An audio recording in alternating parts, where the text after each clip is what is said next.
नमस्कार, बहुत स्वागत है आप सभी लोगों का हमारे समृद्धि आईएएस के यूट्यूब चैनल पर। और जो महत्वपूर्ण जो प्रश्न बार बार आते हैं उनकी श्रृंखला में ये हमारा दूसरा वीडियो है। यदि अभी तक आप लोगों ने पहला वीडियो नहीं देखा है, जा करके देख लें, क्योंकि ये कुछ ऐसे प्रश्न हैं कि जो बार बार आते हैं और आप कंफ्यूज होते हैं तो गलत हो जाता है। तो ज्यादा नहीं, 4-5 वीडियो को लाएगा, एक पहले पढ़ चुका है, 2-3 और आएगा। तो बस आप इसको 4-5 देख लीजिएगा, 15-15, 20-20 मिनट के वीडियो हैं, तो बहुत ज्यादा आपको यहाँ से लाभ मिलेगा। तो आइए देखते हैं अशोक के प्रमुख शिलालेख एवं उसमें वर्णित सूचनाएं। तो देखिए, अशोक के शिलालेख से हर बार प्रश्न आता है। और 12वां शिलालेख जो उसकी धार्मिक सहिष्णुता की नीति को बताता है, वो तो बच्चों के जुबान पे रटा हुआ होगा। तो 12वां इसमें हम मेंशन नहीं किए हैं, तो आप लोग जान लीजिए कि जो 12वां शिलालेख है वो अशोक की धार्मिक सहिष्णुता की नीति को दर्शाता है।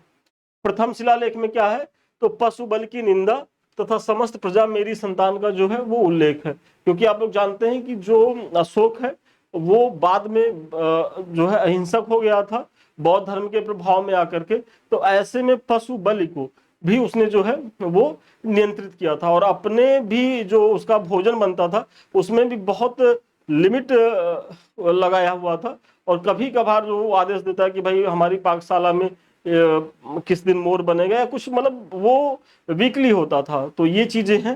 तो प्रथम शिलालेख में ये है कि पशु बल की निंदा और समस्त प्रजा मेरी संतान का उल्लेख कहाँ किया गया है, तो अशोक के प्रथम शिलालेख में।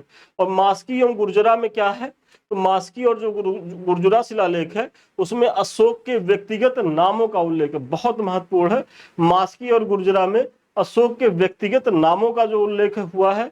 और फिर लघु शिलालेख देवनाम प्रियदर्शी या देवनाम प्रियदर्शी, भाई मास्की और गुर्जरा लघु शिलालेख ये दोनों एक ही में है। और यही कहा गया देवनाम प्रियदर्शी और देवानाम प्रियदर्शी, अशोक के बारे में बात की गई है। अशोक का 8वां शिलालेख कहाँ है, तो 8वें शिलालेख में तीर्थ यात्राओं का उल्लेख है। अशोक के 8वें शिलालेख में जो है वो तीर्थ यात्राओं का उल्लेख है। और रोमन देई जो शिलालेख है, जो अशोक का रोमन देई शिलालेख है, वो मौर्यकालीन अर्थव्यवस्था, लुम्बिनी यात्रा, राज्याभिषेक के 20वें वर्ष लुम्बिनी ग्राम को जो है वो बलि कर मुक्त कर दिया था। तो ये इसमें दिया गया है। और बेसिकली वहां कर मुक्त पूरी तरीके से नहीं किया था, वो कर की दर को जो है वो घटा दिया था। तो ये ध्यान रखेंगे। तो रोमेनदेई शिलालेख इससे संबंधित है। फिर दूसरा एवं 13वां जो शिलालेख है वेरी इंपॉर्टेंट है, यहां से कई बार प्रश्न आए हैं। दूसरा और 13वें शिलालेख में संगम राज्यों जैसे चोल, पांड, सतीय पुत्र, केरल पुत्र सहित ताम्रकर्णी, मतलब श्रीलंका की सूचना कहां से मिलती है, तो ये सेकंड शिलालेख से भी मिलती है और 13वें शिलालेख से भी मिलती है। तो आप लोग जो है कंफ्यूज नहीं होइएगा कि अगर दोनों आ जाए तो उसमें ऐसा ऑप्शन बनाएगा कि दोनों चीजें उसमें रहें। तो सेकंड और थर्ड जो है, सॉरी सेकंड और 13वां जो है उसमें संगम राज्यों का उल्लेख है, जिसमें चोल, चेर, पांड है जो उसके पड़ोसी राज्य हैं। और 13वां जो शिलालेख में, 13वें ही शिलालेख में शासनकाल के 8वें वर्ष अर्थात 261 ईसा पूर्व में घटित कलिंग युद्ध के विवरण और अशोक के विजय की बात कही गई है। तो बहुत महत्वपूर्ण है, आपसे प्रश्न पूछेगा कि जो कलिंग विजय का वर्णन अशोक के किस शिलालेख में है, तो वो 13वें शिलालेख में है। जिसमें और इसमें यह भी है कि शासनकाल के वो अपने 8वें वर्ष ये अभियान किया था। और वो समय कितना था कि 261 ईस्वी पूर्व। और कभी कभी आयोग जो है बहुत डेप्थ में जाकर के तो ये भी पूछ सकता, तो ये 8वां वर्ष भी याद रखिएगा।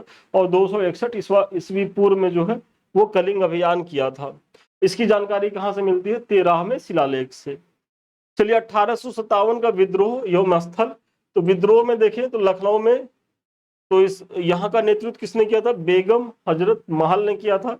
बरेली में कौन था, तो बरेली में खान बहादुर खान थे। बरेली में कौन थे, खान बहादुर खान थे। इलाहाबाद में कौन थे, तो इलाहाबाद में लियाकत अली थे। और कानपुर में कौन थे, तो नाना साहब और अजीमुल्ला खान थे। कानपुर में कौन थे, नाना साहब और अजीमुल्ला खान थे। फैजाबाद में कौन थे, या अवध में, तो मौलवी अहमदुल्ला शाह थे। मौलवी अहमदुल्ला शाह जो कौन थे, वो फैजाबाद से थे। और जगदीशपुर में तो कुंवर सिंह थे। और असम में कौन थे, तो मनीराम दत्त थे। झांसी का तो सर्व विदित है, झांसी की रानी लक्ष्मीबाई थी। चलिए, भारत के प्रमुख संस्थान और उनकी अवस्थिति बहुत महत्वपूर्ण है। यहाँ से प्रश्न आपको अगर पीवाईक्यू आपके मन में होगा, जेहन में होगा, तो आप लिंक कर पा रहे होंगे कि राष्ट्रीय डेयरी अनुसंधान संस्थान कहाँ है। तो राष्ट्रीय डेयरी अनुसंधान संस्थान करनाल में है। और जनरली बच्चे कंफ्यूज यहाँ क्या करते हैं कि वो गुजरात आनंद भी दे देगा, तो आप लोगों को लगता होगा कि यार वहीं से तो सारी चीजें, जो अमूल दूध है और दूध क्रांति का जो है वहीं से शुरुआत हुई है, तो हो सकता है वहां हो, तो बच्चे जनरली लगा देते हैं। लेकिन राष्ट्रीय डेयरी अनुसंधान संस्थान कहाँ है, तो करनाल हरियाणा में है। न्यूट्रिनो वेधशाला कहाँ है, तो तमिलनाडु में है। वेरी इंपॉर्टेंट है, भारत का न्यूट्रिनो वेधशाला तमिलनाडु में है। Laser interferometer gravitational wave observatory lab कहाँ है, तो महाराष्ट्र में है। Laser interferometer gravitational wave observatory कहाँ है, तो ये महाराष्ट्र में है। भारतीय पशु चिकित्सा अनुसंधान संस्थान इज्जतनगर बरेली में, मैंने कई बार बताया है, भारतीय पशु चिकित्सा अनुसंधान संस्थान इज्जतनगर बरेली में। डीएनए अंगुली छाप एवं नैदानिक शोध केंद्र कहाँ है, तो डीएनए अंगुली छाप एवं नैदानिक शोध केंद्र हैदराबाद में है। वेरी इंपॉर्टेंट है, जो फिंगरप्रिंट को लेकर के है, तो उसका जो अनुसंधान संस्थान है वो हैदराबाद में है। राष्ट्रीय पादप अनुसंधान संस्थान ब्यूरो, वेरी इंपॉर्टेंट है, नई दिल्ली में। राष्ट्रीय पादप अनुसंधान राष्ट्रीय पादप अनुवांशिक संधान ब्यूरो, राष्ट्रीय पादप अनुवांशिक संधान ब्यूरो, ये नई दिल्ली में है। फिर कोशिका के अंग एवं उनके कार्य, तो सबसे देखिए, तो इसमें प्लाज्मिड क्या करता है, तो प्लाज्मिड का जो काम है बैक्टीरिया के प्रजनन व जेनेटिक इंजीनियरिंग में, मतलब प्लाज्मिड का जो प्रयोग होता है बैक्टीरिया के प्रजनन में होता है और जेनेटिक इंजीनियरिंग में इसका प्रयोग होता है। इसी तरीके से माइट्रोकांडिया क्या है, तो पहले तो यही जान लीजिए कि माइट्रोकांडिया जो है वो पावर हाउस होता है कोशिका का, और एटीपी के निर्माण द्वारा ऊर्जा उत्पादन एवं संचयन में, वही एडिनोसिन ट्राइफॉस्फेट जो होता है जिसका निर्माण होता है, किसके द्वारा होता है, माइट्रोकांड्रिया के द्वारा। फिर क्लोरोप्लास्ट की उपयोगिता क्या है, बहुत इंपॉर्टेंट है, प्रकाश संश्लेषण में। क्लोरोप्लास्ट प्रकाश संश्लेषण में। राइबोसोम क्या करता है, तो राइबोसोम की जो भूमिका होती है वो प्रोटीन के संश्लेषण में, मतलब शरीर का कौन सा जो भाग वो प्रोटीन का संश्लेषण करता है, तो राइबोसोम के द्वारा प्रोटीन का संश्लेषण किया जाता है। केंद्रक क्या है, तो कोशिका का नियंत्रक है, मतलब कोशिका जो है वो किसके द्वारा नियंत्रित होती है, तो न्यूक्लियस जिसे केंद्रक कहते हैं उसके द्वारा नियंत्रित होती है। तो आप जो है इसका भी स्क्रीनशॉट ले लें, महत्वपूर्ण है। और देखिए, ये आगे बढ़ने से पहले मुख्य परीक्षा के जो है बैचेज हमारे कोचिंग के द्वारा चलाए जा रहे हैं, तो यदि अभी तक आप लोगों ने इससे नहीं जुड़ा है तो इससे जुड़िए, क्योंकि यहाँ क्या है कि आपको जीएस के प्रत्येक प्रश्न पत्र से डेली प्रश्न दिए जाएंगे और आपको करीब करीब 750 प्लस प्रश्न कराए जाएंगे, ताकि आपका कोई भी टॉपिक जो है छूटे ना, उसका महत्वपूर्ण पीवाईक्यू हो जाए, अति संभावित प्रश्न हो जाए। और इस बार जो हमारा जो बैच चला है उसमें काफी अच्छा जो है रुझान रहा है, और वहाँ करीब करीब हम 525 प्रश्न ही करा पाए समयाभाव के कारण, क्योंकि जो बच्चे हमको मिले वो बेसिकली पीटी के बाद मिले, और पीटी के बाद मुख्य परीक्षा की तैयारी के लिए समय कम होता है। तो बेहतर है कि अभी आप लोग जो है ज्वाइन करिए, जो यूपीपीसीएस को लेकर के गंभीर हैं, जिनको जो है 12 अक्टूबर की चीजें हैं, और इन फ्यूचर जिनको 27 में देना है, 26 में देना है, वो भी इसको ज्वाइन करें, क्योंकि अगर मुख्य परीक्षा तैयार रहेगा तो फिर पीटी तो 2.5-3 महीना पढ़ करके आप जो है तैयार कर लेंगे, क्योंकि जो मुख्य परीक्षा में पढ़ेंगे वहीं से तो पीटी का प्रश्न बनेगा। तो यहाँ डेली आपको प्रश्न दिए जाएंगे, आप जो भी कमी करेंगे, गलती करेंगे, वो आपका कमेंट होगा, बताया जाएगा, और फिर जो है आपको मॉडल आंसर भी दिया जाएगा। तो नंबर आपको फ्लैश कर रहा होगा, यदि आप अधिक जानकारी के लिए आप उन नंबरों पर संपर्क कर सकते हैं। चलिए, जनजातीय एवं उनके निवासी जो है तो बहुत महत्वपूर्ण है, क्योंकि आप लोग जानते होंगे कि जनजातीय और उनके निवास स्थान से प्रश्न बनता है। देखिए, फुलानी जो है जनजाति वो कहाँ निवास करती है, तो पश्चिमी अफ्रीका में। फुलानी पश्चिमी अफ्रीका में। और साथ साथ याद कर लीजिए, क्योंकि जनरली आता है एग्जाम में, तो आप लोग बहुत ज्यादा कंफ्यूज होते हैं, पढ़ के तो कई बार जाते हैं लेकिन कंफ्यूजन बना रहता है। तो यहाँ क्या है कि हम बोल रहे हैं, आपको दिख रहा है सारी चीजें, तो अगर एक बार थोड़ा सा परिश्रम कर लेंगे तो फिर कभी जो है कंफ्यूजन वाली स्थिति में नहीं रहेंगे। फुलानी पश्चिमी अफ्रीका, नूबा जो है वो सूडान में है, नूबा जो जनजाति वो सूडान में है। बर्बर जो जनजाति है वो मोरक्को में है, बर्बर जनजाति मोरक्को में है। इन्यूट कहाँ है, तो इन्यूट कनाडा में है। फिर सेमांग कहाँ है, तो सेमांग जो है वो मलेशिया में है। और इसी तरीके से वेदा कहाँ है, तो वेदा जो जनजाति है वो श्रीलंका में निवास करती है। माओरी होगा, ये मिसप्रिंट हो गया है, इसको माओरी कर लीजिए। और माओरी जो होता है वो कहाँ होता है, तो वो न्यूजीलैंड में पाया जाता है, माओरी न्यूजीलैंड में पाया जाता है। मयाज जो होता है वो ग्वाटेमाला में होता है। और खिरगिज कहाँ है, बहुत बार आया है, तो ये मध्य एशिया में, खिरगिज जो पाया जाती है, जो जनजाति है वो पाई जाती है मध्य एशिया में।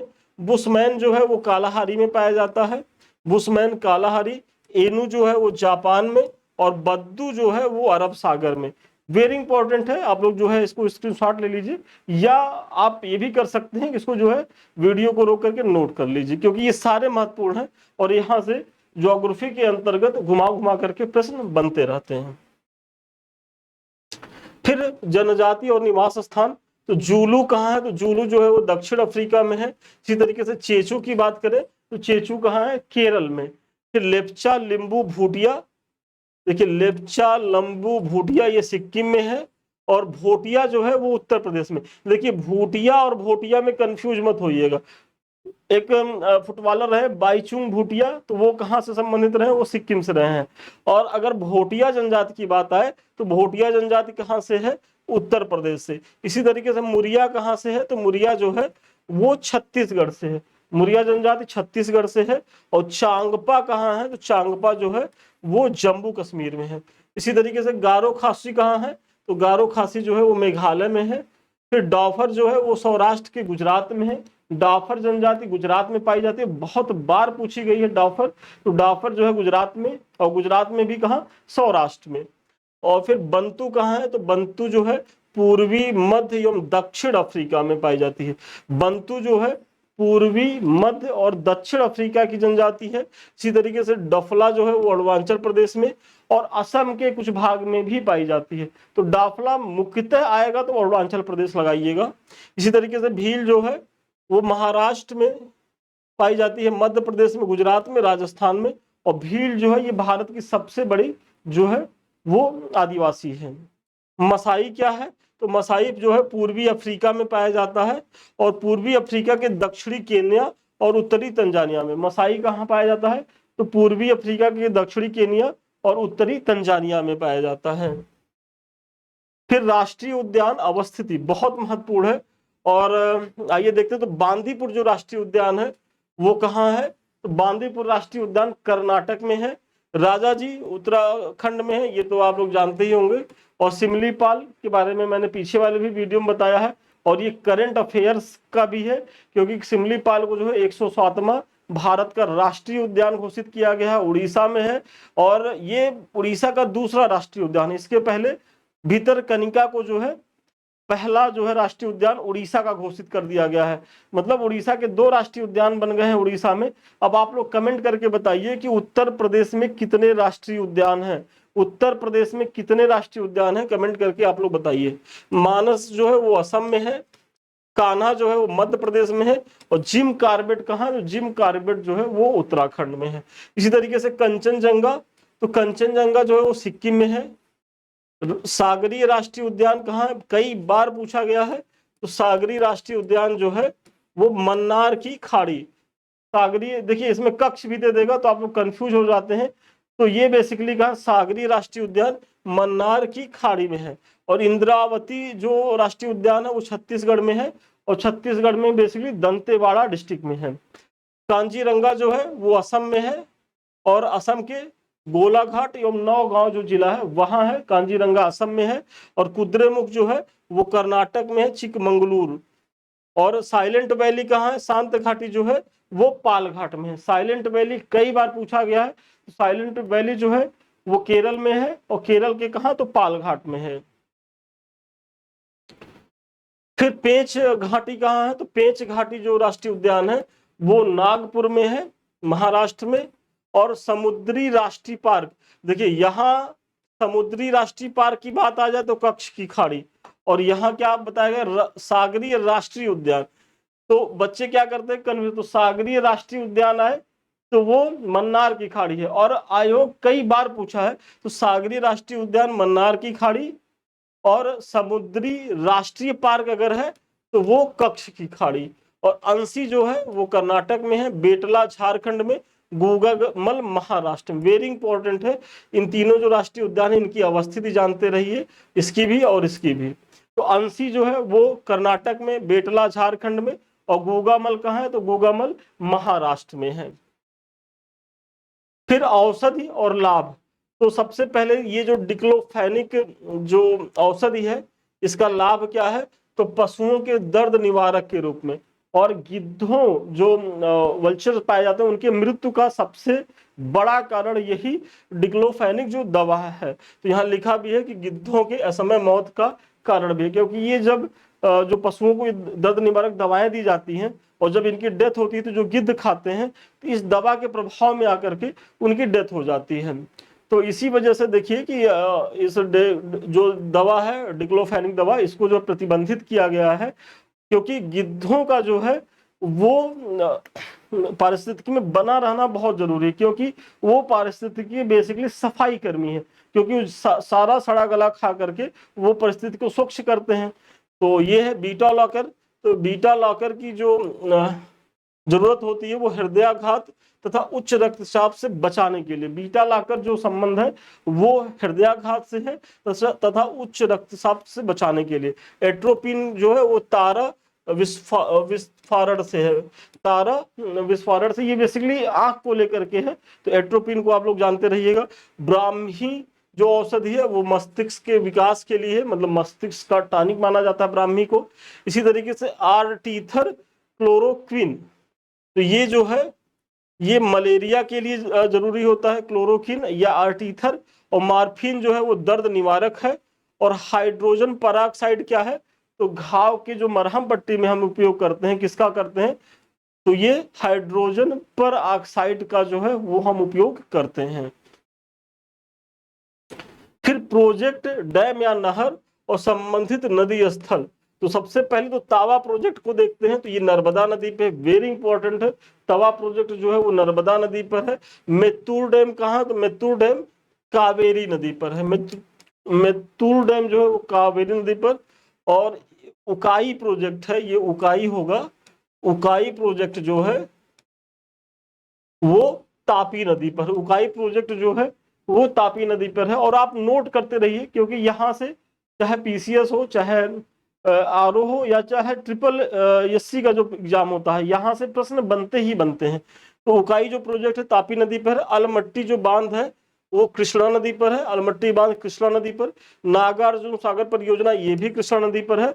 और हीराकुंड बांध परियोजना जो है वो महानदी पर है। हीराकुंड बांध परियोजना जो है वो महानदी पर है।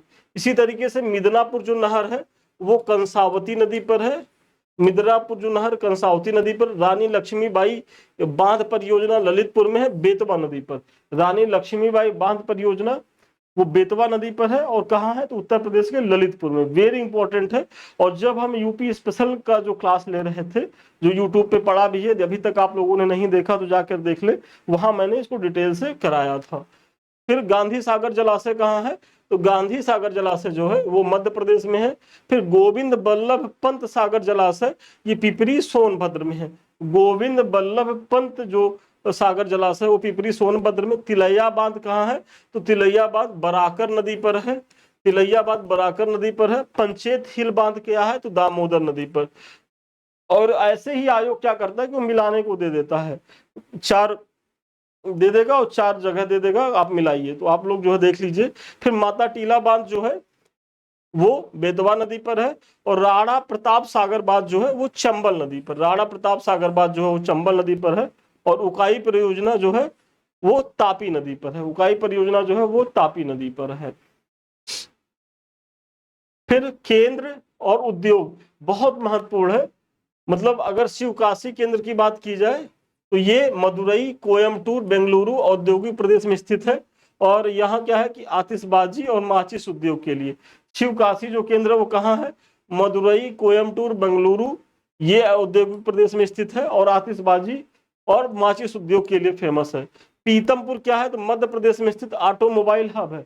मध्य प्रदेश का पीतमपुर जो है वो ऑटोमोबाइल हब है। साथ ही साथ काकीनाडा जो है, तो काकीनाडा प्रसिद्ध है, वो जूट उद्योग के लिए प्रसिद्ध है। इसी तरीके से विरुधनगर जो है वो सूती वस्त्र के लिए प्रसिद्ध है।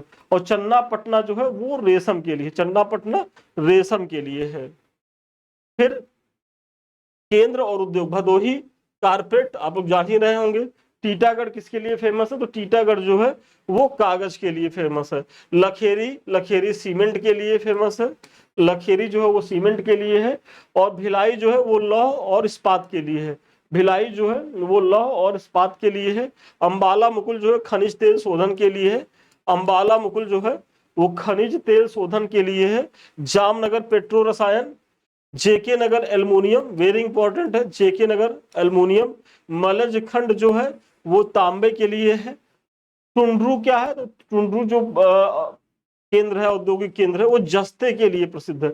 और भाटपाड़ा जो है वो जूट के लिए है। और फूलपुर के लिए तो मैंने बताया था कि वो उर्वरक के लिए है, तो बेसिकली नैनो उर्वरक के लिए। तो चलिए आज का जो प्रश्न था वो यहीं तक था।